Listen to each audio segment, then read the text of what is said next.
Je suis Paul Ferris. Aujourd'hui, je vais vous parler des élixirs minéraux. Les élixirs minéraux sont fabriqués à partir de cristaux, notamment de cristaux de pierres précieuses ou semi-précieuses, et c'est pour ça aussi que je les appelle les élixirs précieux. Donc, parmi les fleurs, disons les élixirs, les élixirs minéraux viennent en complément des élixirs floraux, d'où mon lapsus. Donc parmi les élixirs minéraux, il y a le quartz. Donc le quartz, il y a plusieurs sortes de quartz, mais celui-ci est un quartz blanc, quartz cristal. Il y a le jaspe. Là aussi, il y a plusieurs sortes de jaspe. Ça, c'est un jaspe jaune. Il y a la tourmaline avec de magnifiques cristaux noirs, brillants, longitudinaux. Il y a l'obsidienne. Il y a aussi l'or, que tout le monde connaît. Donc ça, ce sont les 6 élixirs dont je vais vous parler. Alors les élixirs, il faut savoir qu'on se soigne avec les pierres précieuses depuis les débuts de l'humanité.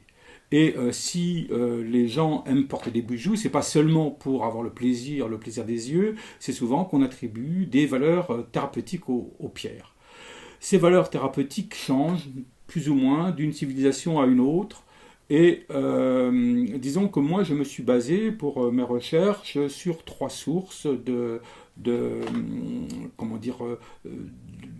valeurs thérapeutiques des différentes pierres. La première source est celle de Hildegard de Bingen. Hildegard de Bingen, qui est une thérapeute du Moyen-Âge, qui est la première phytothérapeute occidentale, et donc qui a écrit sur les pierres et sur leur valeur thérapeutique. Il y a aussi une tradition orientale très forte sur les propriétés curatives des pierres. Et puis, il y a 2 autres traditions plus récentes. Une tradition médicale qui part sur les oligo-éléments. On sait très bien, par exemple, que l'or fait partie des oligo-éléments indispensables à l'être humain et qui va, en quelque sorte, aider à lutter contre les infections, aider à renforcer les défenses immunitaires. On sait aussi que le quartz c'est de la silice pure, et que la silice fait partie des oligo-éléments, enfin du moins des minéraux très très importants pour l'organisme. Donc les pierres ont ces valeurs aussi thérapeutiques réelles parce qu'elles sont en nous. Leur composition chimique, nous contenons de la silice, de l'or, de l'argent et même de l'aluminium. Et puis, il y a eu des recherches qui ont été faites par plusieurs médecins, dont le docteur Thétot, donc il y a environ une trentaine ou une quarantaine d'années, et qui s'appelle la lithothérapie déchélatrice. Donc je ne vais pas rentrer dans les détails, c'était juste pour vous donner un petit peu mes différentes directions. Et l'intérêt des élixirs minéraux, c'est que d'une part, bien sûr, ils soignent, mais surtout, on peut les donner en complément des élixirs floraux. Alors, je m'explique. Les élixirs floraux, ou les élixirs en général, fonctionnent sur un mode vibratoire. C'est-à-dire qu'on a une vibration, je l'ai déjà dit dans les précédents entretiens, il y a une vibration. Cette vibration, à un moment donné, la vibration de la cellule ou de l'organe est perturbée, ce qui enclenche un mal-être ou ce qui enclenche une maladie. Et l'élixir floral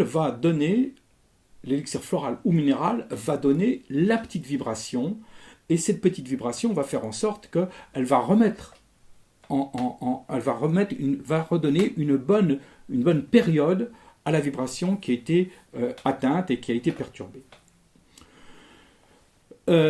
L'intérêt d'utiliser des élixirs minéraux et des élixirs floraux, c'est qu'ils viennent en complément.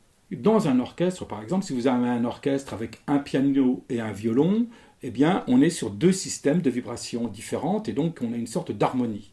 Si on est avec 3 pianos ou 4 pianos, ça finit par faire la bouillie de chat si ce n'est pas parfaitement joué. Donc, c'est en multipliant les différents instruments qu'on arrive à avoir une période, une harmonie vibratoire la plus forte possible. Et c'est pour ça que je conseille de ne pas utiliser 2 élixirs floraux dans la même journée, ou bien un le matin et un le soir. de les alterner soit par semaine, soit par jour, mais par contre, on peut très bien renforcer l'effet d'un élixir minéral par un élixir floral ou l'inverse. Donc voilà l'utilité des élixirs minéraux. Alors pour en revenir au jaspe, donc le jaspe qui est là, j'ai un petit flacon de jaspe, voilà. Donc le jaspe, c'est une peur qui est souvent liée à l'adversaire, à la concurrence. Donc on peut, contrairement à la peur de Mimulus des fleurs de Bach, qui est une peur tout à fait ciblée, là elle est ciblée contre ou par rapport à quelqu'un. Donc le jaspe peut venir en complément de Mimulus. On a aussi la lazulite. Alors la lazulite que je retrouve mon petit flacon, la lazulite, alors elle va venir pour tout ce qui est gloutonnerie de la vie. Soit une gloutonnerie réelle par rapport à la gourmandise telle que manger trop, donc les gens qui sont dans une espèce qui font un régime pourraient prendre par exemple la lazulite, mais aussi une gloutonnerie par rapport à d'autres besoins qui peuvent être les besoins sexuels ou la boisson ou autre. La lazulite permet un petit peu de rééquilibrer ces besoins un peu trop exubérants.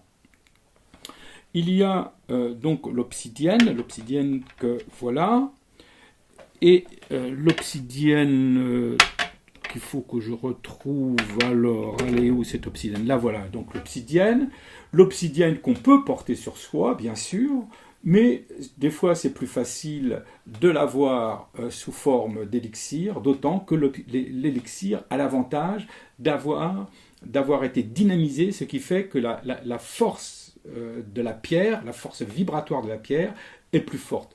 Elle arrive en nous, on peut l'ingérer et par conséquent, elle a une plus grosse puissance vibratoire et donc plus d'efficacité. Donc l'obsidienne a la propriété de nous aider à lutter contre des forces qu'on va dire négatives, obscures, qu'on ne comprend pas très bien ce qui nous arrive. Une sorte de lourdeur.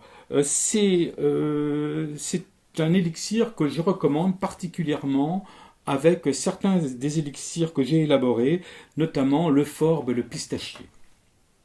Il y a l'or natif, qui est en fait d'une minerai pure. Ce n'est pas l'or que l'on a, qui est utilisé pour faire les bijoux, c'est du minerai d'or.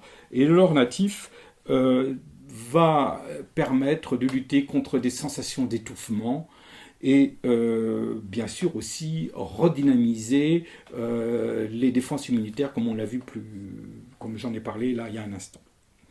Le quartz qui est là sous cette forme-là, ou bien sous cette forme-là, il faut que je le retrouve mon quartz, le voilà. Le quartz, eh bien, c'est la transparence.